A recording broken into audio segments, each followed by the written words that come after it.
Thank you, Raju. Thank you very much. Thank you everyone in the audience for being here this morning on what I think is an occasion that's been engineered in many ways by this light dynamo Raju Bhatia. Frankly speaking, nobody had heard of World CSR Day. CSR has been on the horizon of our thinking for a long time now. But World CSR Day hadn't happened until Raju put his mind and his muscle to it and literally brought it into being this day last year as well. And I feel privileged that I could be part of that event, part of the organization of that event. And it redounds to India's credit that we could actually have World CSR Day in India for the very first time across the globe. Now, having said this, there is much that needs to be also said about CSR as a subject. The worry about CSR is not that people don't know it, or that it's something remote, or that it's arcane, or that everybody asks, what the hell is it? The worry about CSR is every single human being that I spoke to has his or her own definition of CSR. Everybody knows what CSR is. And when you ask the person what is it, they have their own definition of it. Which is great, it's fantastic. But when you try to make CSR into a national movement, into a movement for India, for Indian corporates, to give it a definition in the Indian context, to ask corporate India to get into CSR with their bare hands, to actually do it, then a whole host and a whole range of issues open up. Then everybody begins to ask, who is asking us to do CSR? The truth is, government is asking you. Why is government asking us? That's the last institution that should ask us to do CSR. We know what CSR is. We've been doing it for donkey's years. It's part of our DNA in any case.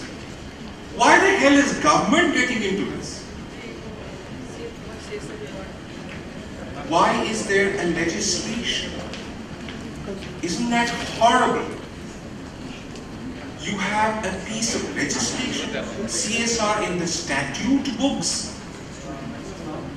And the reality is, friends, that's exactly it.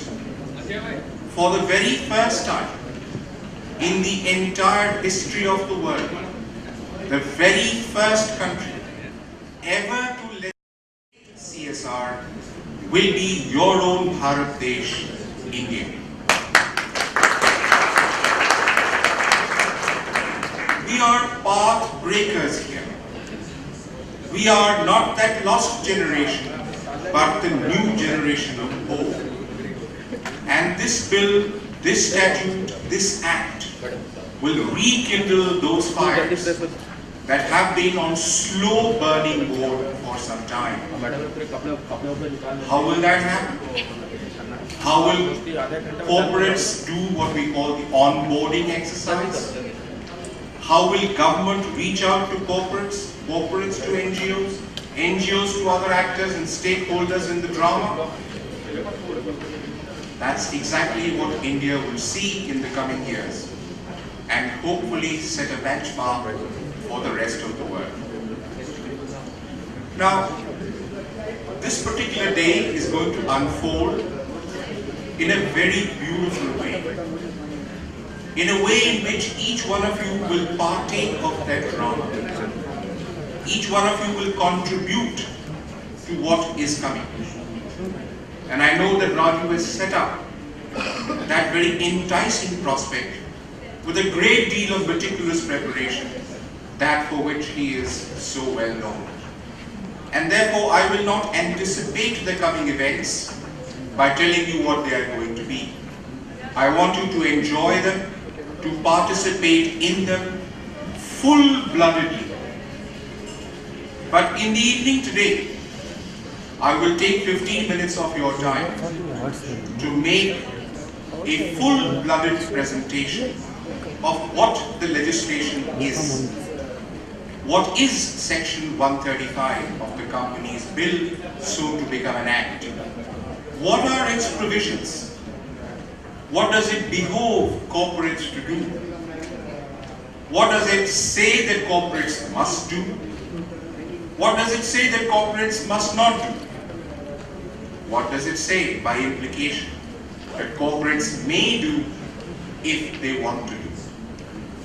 So the whole gamut of questions, every single doubt that any one of you may have, down to the last comma and full stop, we shall address, with the idea and the hope that all of us will be participants in that most exciting of unfolding dramas, the CSR drama